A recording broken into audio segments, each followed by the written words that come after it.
Hey, what's up everybody? It's Derp here. I hope you're doing well because this video isn't full of copium or hopeium. In fact, it's not really a video I necessarily want to make at all, but it's one I feel that needs to be made. SDF, otherwise known as Mr.Choi, might be in a lot of trouble. As of this morning, the Korean police, according to Korean media outlets, have requested a warrant for his arrest. There is a very real chance that he will end up in jail for some amount of time. What does this mean? And where do we go from here? So, I'm kind of coming here with some harsh reality checks about the Dark and Darker court case. Not going to sugarcoat things. No fluff. I'm not going to try to take it easy and please everybody. I just kind of need to say what I think might happen and kind of prepare people for the realities of this situation, or at least the way I see them. So before we get into this video, I do want to address some things. Yesterday, July 26th, came and went without any updates on Pacer or Courtlitener. This might be in part because there was issues with the Pacer servers. I have no idea. That may or may not be the case. I want everybody to know that this is pretty common, and it was to be expected. It's kind of why I made the video on the 25th acknowledging that situation. A lot of information should come from that conference. That hasn't changed. However, it was a closed conference that specifically spoke on the issues of discovery. While this most likely included the dismissal and injunction, there was never a guarantee that those things would have been decided upon that day, only discussed. If me or other YouTubers covering this case hyped that day up or hyped up the likelihood of dismissal more than it should have been, then I would like to apologize kind of on behalf of the content creators covering this topic. There was never a guarantee that we would hear about anything on the 26th publicly. The chances of the dismissal are low. We most likely won't know the outcome of what happened on the 26th for a few days to weeks, when the judge makes the decisions about any motions or anything that was discussed at that time. We won't know until a few days after they know. They figured everything out on the 26th, or they figured a lot of stuff out on the 26th. We'll know once everything's kind of been finalized. We only see about 10% or less of what is actually happening in this case. So we're not going to have always up-to-date or always accurate information because we're only working with roughly 10% of what's actually happening. Content creators and random from people from YouTube, Reddit, and Discord know just as much as they are willing to research, and they only know as much as how much time they spend on these topics, right? Until a verified expert starts reporting on this topic and starts putting in a lot of hours to thoroughly research it, please do not take anything anyone says as law advice, fact, or allow it to give you too much hope, I should say. I am victim of this from my own videos. I am victim of this from other content creators' videos. Sometimes I allow myself to get hyped up and kind of buy into it. But the harsh reality of facts of the matter is that a lot of us are only seeing a small portion of what is actually happening. While I do a ton of research, I cite my sources when possible, and I talk to people that I consider are experts related in the field. The reality is that some of this information isn't verifiable from you guys, the viewer or the consumer. You guys don't know who my friend is. You guys don't know that we went to high school together, that I've known, my buddy whose wife is a lawyer since middle school. You guys can't verify that. So please, please, please do your own research and take everything that content creators say with a grain of salt. You kind of have to take me and other content creators like me for who we are, random dudes on the internet trying their best to figure this case out because we love the game. We will be wrong more than once. Check our facts, check our sources. Otherwise, you're kind of taking us at our words, and we're human. We're going to mess things up. So, I can only speak for myself, but I'm sorry if anything I said leads you guys to believe that the case would be wrapped up this week or even relatively soon. There is a chance for that. There is a chance for that Ironmace will get a huge upset and this case will be over soon and they'll just walk away with a massive W. But that chance is extremely small. We don't want to get it twisted. That chance is very, very small. We should always be prepared for the worst while hoping for the best. Never stop holding the line, but remember that there are very real consequences for the people on the other side of this, like people like Mr. Choi, who at the end of this trial might be in prison. So that's being made very clear today. This is a huge wake-up call to everybody who's involved in the Dark and Darker community, which is exactly why I'm making this video. I don't necessarily want to, but let's get right into it. I don't want to sit here and talk about bad news for 20 minutes. I'm going to be blunt and quick. There is a very real chance that Mr. Choi will be going to jail for some amount of time. If, when, and for how long is extremely unclear. His warrant, as far as I know, hasn't even been signed by the judge as of making this video. So at least to the best of my knowledge, it could be thrown out. It can be, likelihood, I'm not sure. These are all, I'm using vague terms intentionally. But there is a very real chance that he ends up going to jail, at least until he posts bail, or he could go for much longer if convicted of a crime. Either way, some amount of jail time has a very high likelihood of happening. It's the most likely outcome in this situation, at least to the best of my knowledge and from my own experience. So there's really only one way he doesn't go to jail, at least for a little bit. And that's if the judge denies the warrant and he wins the case. So those two things have to happen for him to stay out of jail completely. That's it. If the case goes to trial, he goes to jail, at least until they figure out a bail or bond. If he loses the trial, he goes straight to jail. If the judge accepts the warrant, he goes to jail, even if only for a little bit. He might be lucky, and he might have the judge dismiss the warrant, and he might win. I think there's a decent chance of him winning this. That would prevent him from being arrested immediately and having to fight to get a bond instated. Hell, there's even a very good example of this happening in NC Soft versus Bluehole. But what we need to remember is that at the end of that case, at the end of NC Soft and Bluehole, 3 people went to jail for almost exactly what Mr. Choi is being accused of. One of them is now the CEO of Nexon Games. So while Mr. Choi's case is different and in some cases less severe than NC Soft versus Bluehole, it does have a lot of similarities. Because I've already covered this case, the NC Soft Bluehole case in other videos, but they're for sure going after Mr. Choi. I can almost, without a shadow of a doubt, they're going to press that case pretty hard. Because Mr. Choi doesn't have enough money to defend himself for very long. To me, the most likely outcome is Mr. Choi's screwed, right? He's fucked. He's so fucked. He's probably going to lose everything he owns, do some jail time. I'm talking house, car, everything. They've already put liens on his house, liens on his bank account, liens on his car. That dude is screwed. It's game over for him.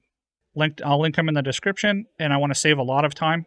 I'm not going to go over those in depth. My last videos were like an hour and a half long on those. There's a lot of information there. But I'm going to leave the details of those cases out. But they have this might have similar outcomes, and we should expect there to be at least somewhat similar outcomes because it sets a very clear precedent, right? My reasoning for this is because Mr. Choi, and the reason why I'm kind of trying to prepare everybody, is because Mr. Choi himself has already admitted that he hosted the servers at home without permission. Why he did it, what he did with that information, and whether or not that information was used illegally is kind of irrelevant other than deciding the exact nature of his crimes and the sentencing. He did one of 3 things. He admitted to doing one of 3 things. Breaking company policy, breaking the law, or both. That's what this case is here to decide. If he just broke company policy, well, he's already been fired. There's not much more Nexon can do about that. The real question is, was the act of hosting Nexon confidential information on his home server in and of itself a violation of the law, regardless of what he did with that information? If so, what exact laws did he break, and how should we expect sentencing to go? I don't know the answers to those. I'm not a Korean law expert. So the reason why I'm kind of worried for Mr. Choi is because, again, he's already admitted to hosting private information on his home server without authorization. He's admitted this several times on Discord, in court statements, and in other statements in the Korean media. Nexon has him on record claiming as much, that he took company files home on a private server and then deleted them later. If the court finds that that part of it is enough to charge him with a crime, then the court will. They don't get this wrong. If they feel that Mr. Choi has violated some crime, whether it be the Trade Secrets Act or even just petty theft, they will charge him. The most likely outcome of that is either some kind of fine or some kind of jail time. Then, if he's considered a flight risk or capable of destroying evidence, he will be put in jail to await trial. That's just how this stuff plays out. It's a criminal case. It's very different than a civil case. Civil cases are a business matter or financial matter, and they have fines and other issues that they deal with. This is like fine or jail time or both, right? This is a big deal. So while South Korea does have a bail and bond system, it is also far less common than the U.S. that they actually enforce the bail and bond system. And that's according to state.gov, the State Department. And that's the country reports on human rights and practices, specifically South Korea. And this is a direct quote. There is a bail system. By law, bail is authorized except for repeat offenders, those deemed a flight risk, danger to the public, or I put this in bold for a reason, likely to attempt to destroy evidence. According to Nexon, Mr. Choi has already destroyed evidence. Those charged with committing serious offenses and those who have no fixed address, so that what they're talking about is no address in Korea, usually aren't offered bail. Even if one of the above justification applies, a court may still grant bail if there is a substantial reason to do so. But what this doesn't go into, and I'm not going to read the whole article, is that is actually quite rare. There's a few articles about this. I'm going to post this link in the description below. There's also a bunch on Google that you could just Google. The part about destroying evidence is what has me worried about the case. He's already deleted it. He's already deleted it to some server, which could be considered destruction of evidence, even though it was in his employment contract. It's all about how the court looks at that. It doesn't matter how we look at it. The court and the police get to decide that. More so the court than the police, thankfully. However, what is in question is whether or not he broke the law. If so, what laws did he break, and what are the consequences? He could theoretically be charged with anything from theft of company property, or he could be charged under more harsh penalties under the Trade Secrets Act. We don't know yet. I'm not a Korean law expert. I'm not even going to speculate on what they're going to charge him on. I can't look at, I can look at penal codes and stuff in Korea, but I might not, I don't read Korean, and I'm not a certified translator, and I don't want to do you guys the disservice of messing that up. However, if we look at similar cases, including NCSoft and Bluehole, then it doesn't look good for Mr. Choi. So again, there is a very real chance that Mr. Choi, also known as SDF, might go to jail. That's not a joke. 3 people went to prison in the NCSoft Bluehole case. One of them is now super wealthy and is the CEO of Nexon Gaming, but that's beyond the point. What the likelihood of that happening to Mr. Choi is, I don't know. I'm not going to speculate, but there is a very real chance of it. So for those of you who only really care about early access and when data will release, what does this mean for the game? Well, to be honest, not much. Mr. Choi's case is a personal criminal matter. It doesn't involve Ironmace directly, other than the fact that he's a member of Ironmace's leadership. He's the lead developer, right?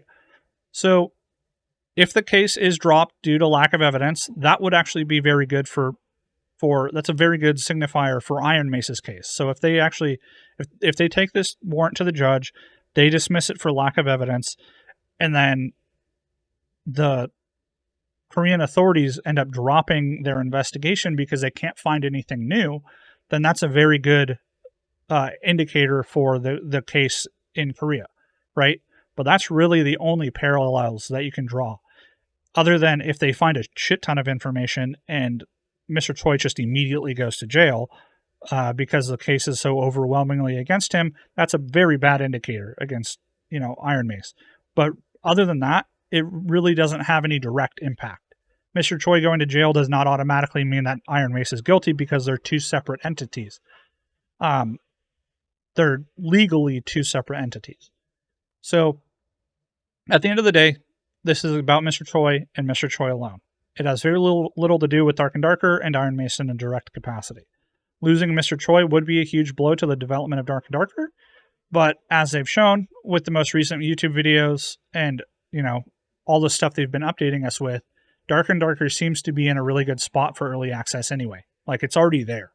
They also have a 10-year plan in place. So if anything does, if anything does happen, it's kind of just giving Ironmace extra time. Instead of developing new features and expanding the game, they will probably just shift direction to fine-tune a lot of the things that are already there while beefing up the level of content that they've already created, like fleshing out Bard, fleshing out Warlock, maybe improving the levels a little bit, maybe finishing like the crafting systems and all that stuff.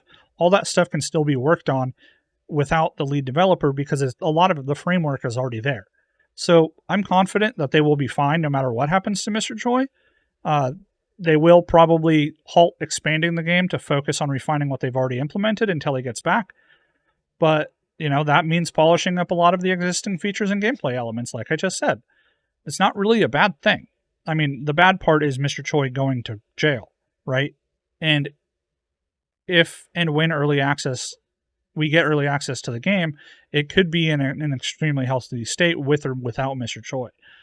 We should hear some news within the next few days to weeks about what happened on July 26th. Again, that was a closed conference, and we won't know what happened immediately. We were never expected to. A lot of the information will come out eventually, when it does. But we will only get what's federally mandated under the law, under the U.S. law. We have to be patient until then. We shouldn't be exploding on each other. We shouldn't be trolling each other. We need to remember to be civil and kind. I have a sign up now behind me that says "Be a buddy, not a bully." It's a funny little sign, but that's really what I believe. We need to be kind to each other. So with that in mind, to me, early access is not what's important here right now. We all need to realize that a man might lose not only his job, his home, and other personal belongings, but he might lose his freedom. Nexon has placed a lien against a lot of his assets, his car, his house, and other things. We all want the game to come out. Everybody wants the game to come out. There's 2 million people or more now at this point waiting for this game to come out. I very much would love to jump back into the game right now.